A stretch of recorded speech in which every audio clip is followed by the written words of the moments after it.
Chapter 47. The Parade.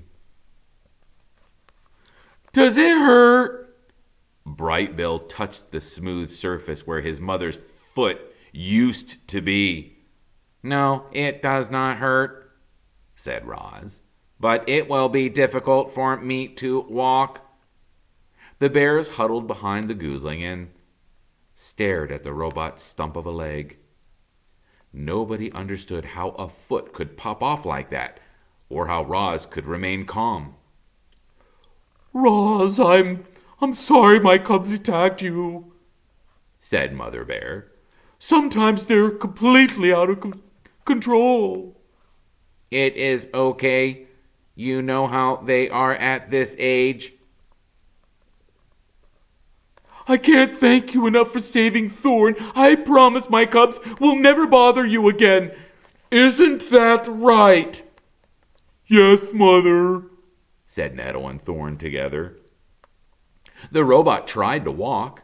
She bobbed up and down on her uneven legs, which worked well enough on the flat surface of the cliff top, but once she entered the forest, her problem became clear. The smooth stump had no grip, and it slipped around on the forest floor. So Roz tried hopping on her one good foot.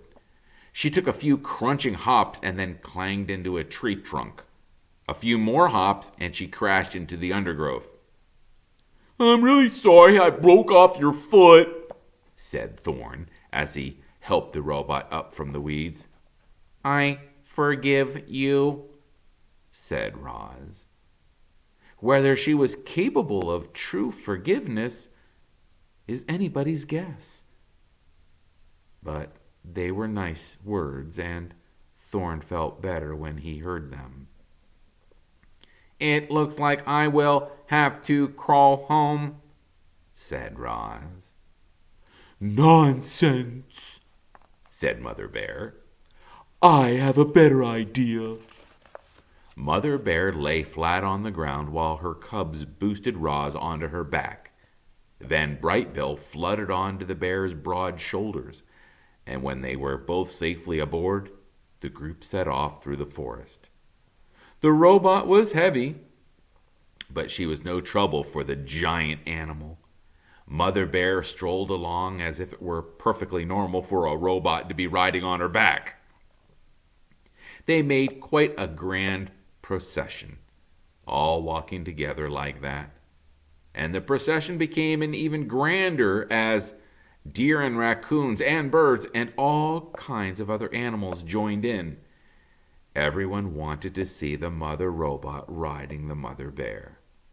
The group wound its way past ancient trees and over rolling meadows and through bambling streams, collecting more and more curious animals as they went.